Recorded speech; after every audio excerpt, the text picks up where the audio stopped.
Now, there are 4 easy steps for the healthcare provider to start a conversation about sexuality. This is the one-to-one model, wherein first they raise the issue proactively, then they encourage the patient to talk about it, their concerns, her expectations, and finally summarize according to the concerns and expectations and propose a plan of management.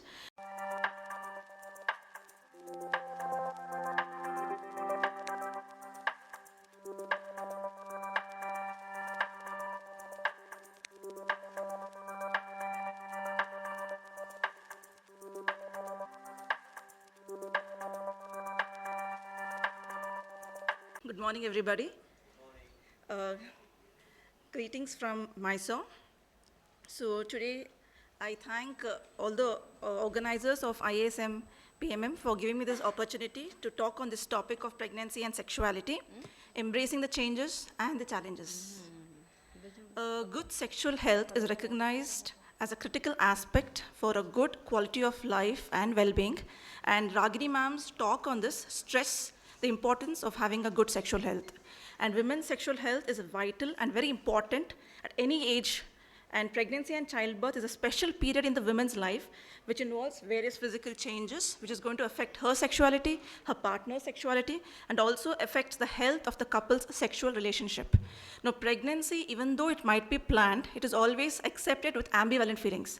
That is the sense of joy, excitement, happiness on one side. At the other time, there is also a sense of frustration, confusion, sense of losing something. And this period of transition, there are so many ups and downs which are going to affect the sexuality, both positively and negatively. So sexual dysfunctions are quite common in pregnancy and postpartum period. So in this, I'll be talking about the changes in pregnancy, which are going to affect both positively and negatively on sexuality.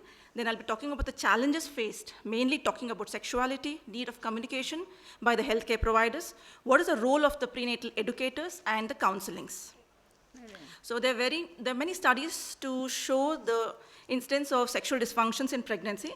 Just to begin, so we see that one study quoted by Berem et al. Shows that there is sexual dysfunction in all trimesters of pregnancy, with maximum seen in the 3rd trimester, followed by the 1st trimester.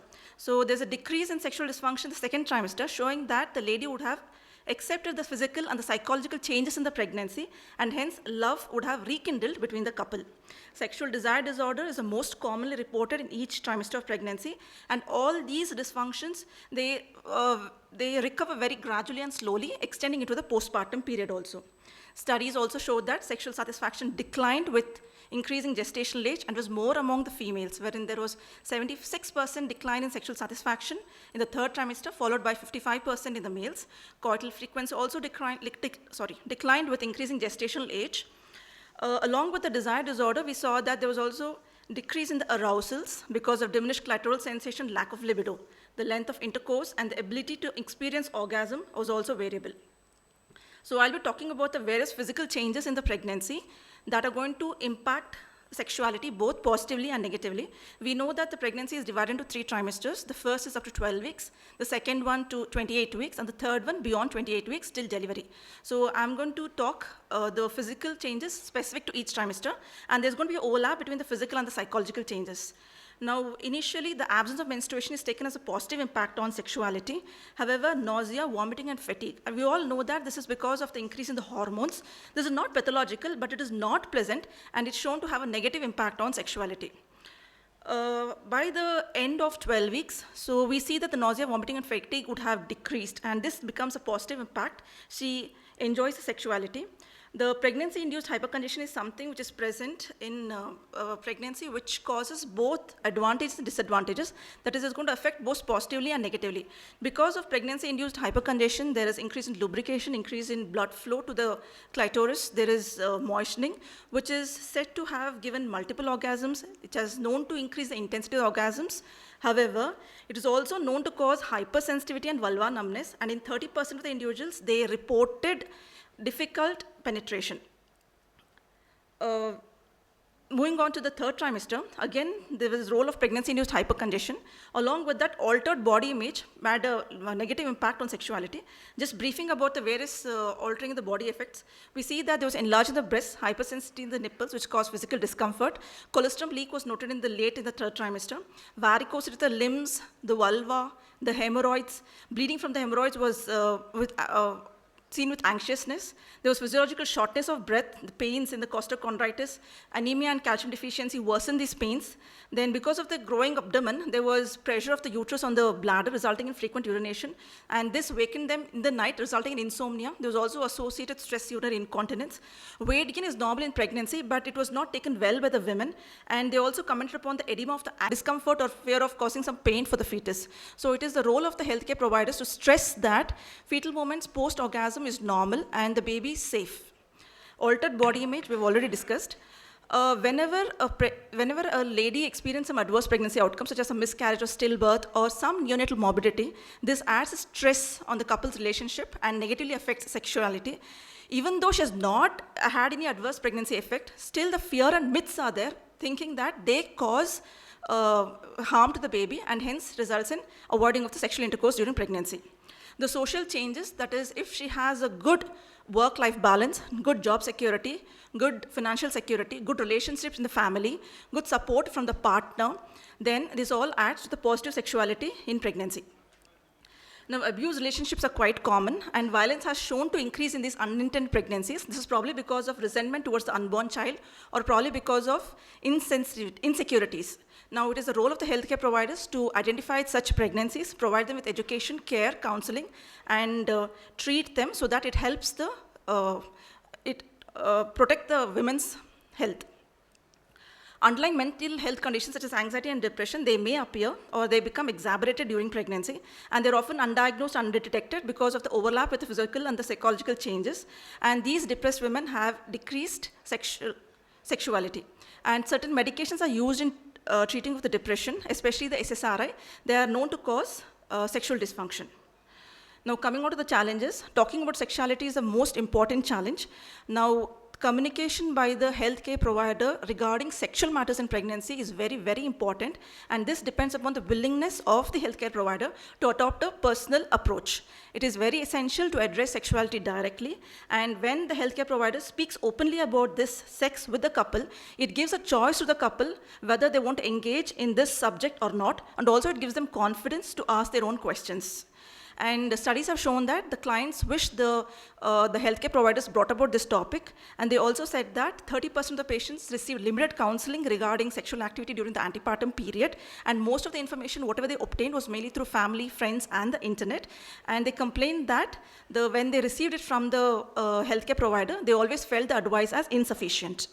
So why do healthcare providers avoid talking about sex in pregnancy?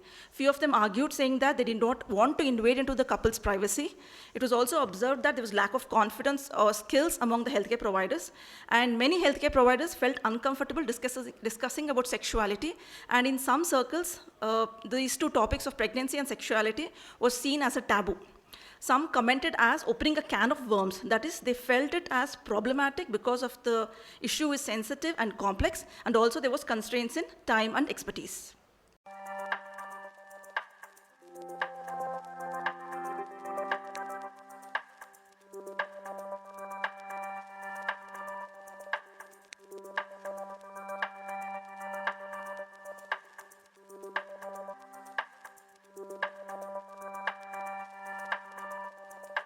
Ideally, this first conversation of sexuality should begin while planning a pregnancy, or at least at the beginning of the pregnancy, and we should include both the partners in this conversation. This can be followed by individual counseling also. And in many countries, including India, nowadays we see that men are proactively involved in partner pregnancies. That is, they're going to attend the prenatal checkups, they're attending the ultrasound examination, they're attending the childbirth care classes. So it's very important that a healthcare provider uses these antenatal visits, antenatal classes as counseling sessions to open up on the topic of sexuality and intimacy. So an open conversation about sexuality during pregnancy should become a routine, holistic care for the pregnant couple. And prenatal educators, they have a very important role in normalizing the sexual relationship and conveying that sex is normal and safe during pregnancy.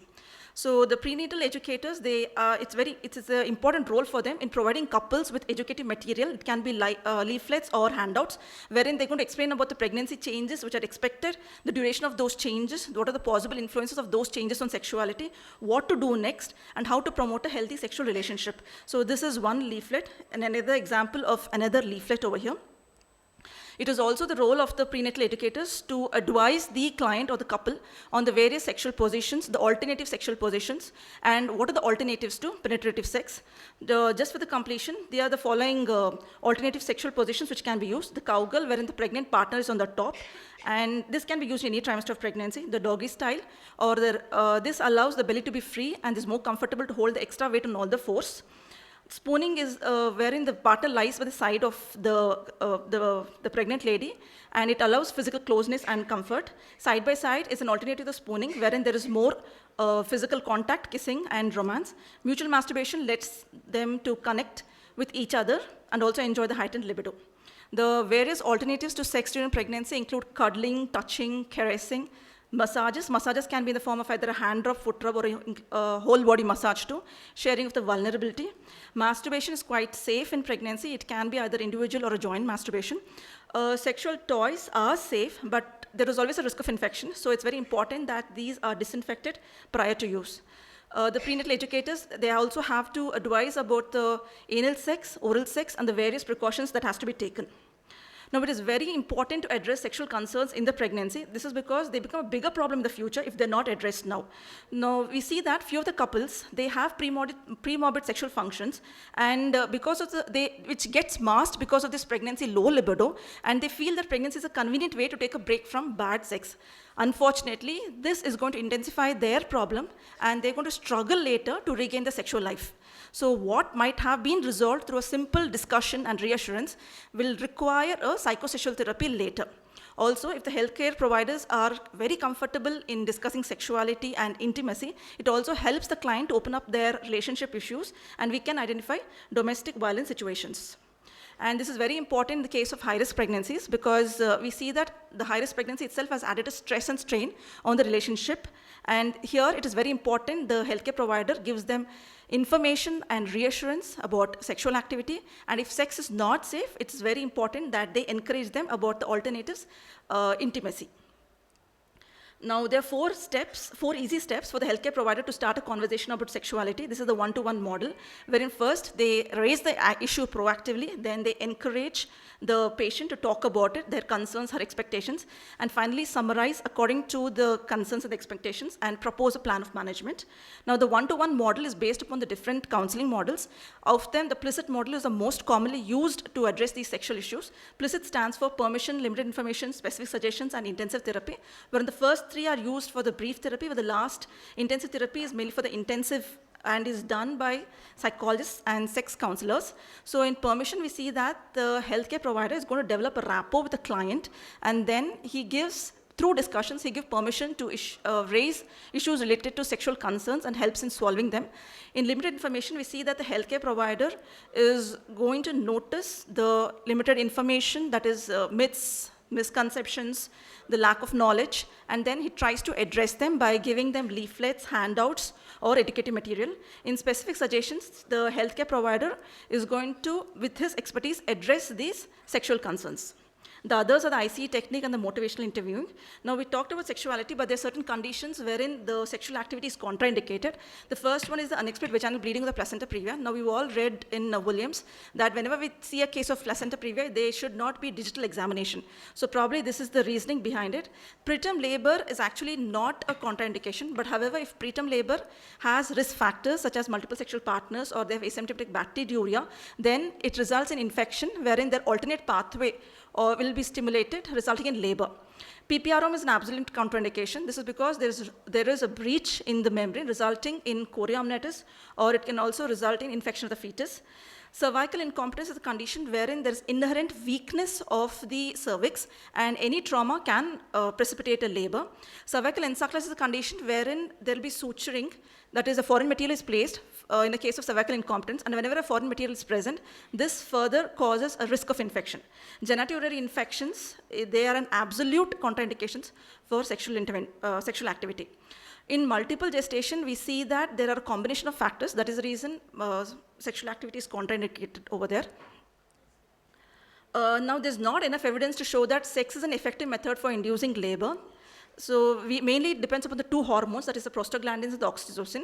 So the prostaglandins are directly released from the semen or indirectly from the pelvic organs during intercourse. So we see that this semen has no bearing on the cervical changes, which is going to precipitate labor. Also, the oxytocin, which is released during the foreplay or penetration because of Ferguson's reflex or the orgasm, the amount of oxytocin released is equivalent to that of a contraction stimulation test. This is a screening test. So we see that the uterine contractions are just limited, they're less intense, and usually resolve within 15 to 90 minutes, and they do not precipitate in labor. So finally, to summarize, while evaluating a case of sexual concern, these are the initial assessments which has to be done along with the physical and the psychological aspects already discussed. We have to ascertain whether the pregnancy was planned, was it the contraceptive failure, what was the mode of the previous deliveries, were there any perinatal complications, what was the outcome of the previous pregnancies, was there some miscarriage, fetal loss, or neonatal morbidity, how was the health of the current children, were there any past sexual relationship, were there any sexual dysfunctions prior to pregnancy? What is the couple's support network? Is there any abusive relationship or partner violence? Is there any depression or any medication use or drug and alcohol abuse? So during the counseling, it's very important to discuss about the anatomy, physiology, and sexual function that commonly occur during pregnancy. We have to avoid pathologizing the range of sexual changes that are experienced during pregnancy. We have to discuss the likely safety of continuing the sexual activity throughout the pregnancy and incorporation of education on safe sex practices as deemed appropriate. We have to discuss the alternatives to sexual activity and acknowledge the importance of maintaining intimacy, enabling the partners to discover new and satisfying ways of expressing their sexuality. We also have to encourage the women to raise sexual concerns and have open conversations about sexuality during pregnancy and postpartum with the healthcare provider. To conclude, sexual health is a common concern but seldom discussed. Sexual activity is generally considered safe in pregnancy. Prenatal visits are the ideal time for the healthcare providers to address these concerns with the expectant mothers. Healthcare professionals should consider the sexual problems of women within the scope of their service during routine antepartum visits, and it's essential to talk in depth about sexuality, listen actively and without prejudice, create an intimate atmosphere, and maintain professional standards while building a trusting relationship in which the couples feel safe and share their thoughts, problems, and desires. Thank you. Thank you, madam. It's a very nice talk on the pregnancy-related intercourse. This is the really sexuality you have given us, provide us the torch, give the details of this. Now the two questions are allowed from audience. Only the raise your hands.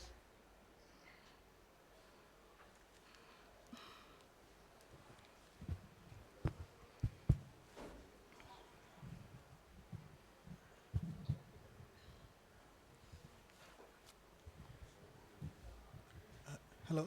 This is not a question, it's a comment. Pregnancy is associated with psychiatric problems, mainly depression. That may be one of the cause for decreased libido.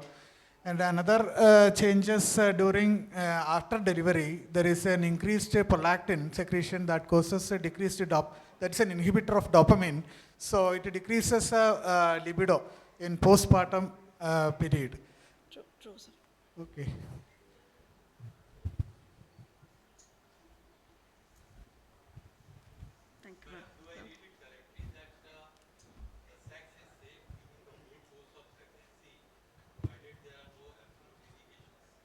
Yes, sir. Use mic. Mic.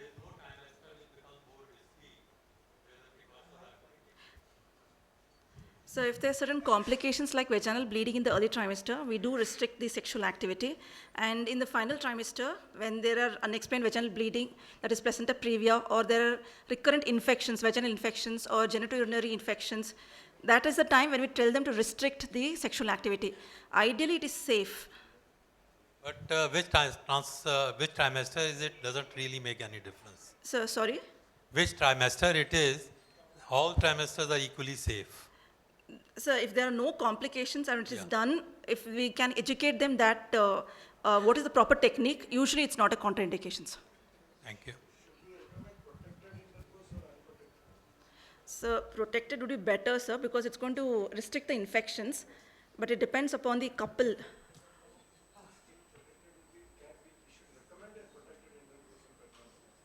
So ideally it would be better, but it depends upon the couple, sir. We recommend, sir. Use mic, sir. A person can be having a HIV, can be having HSV. So protected sex is It's any day better, sir, safe. Use mic, please. Safe, sir.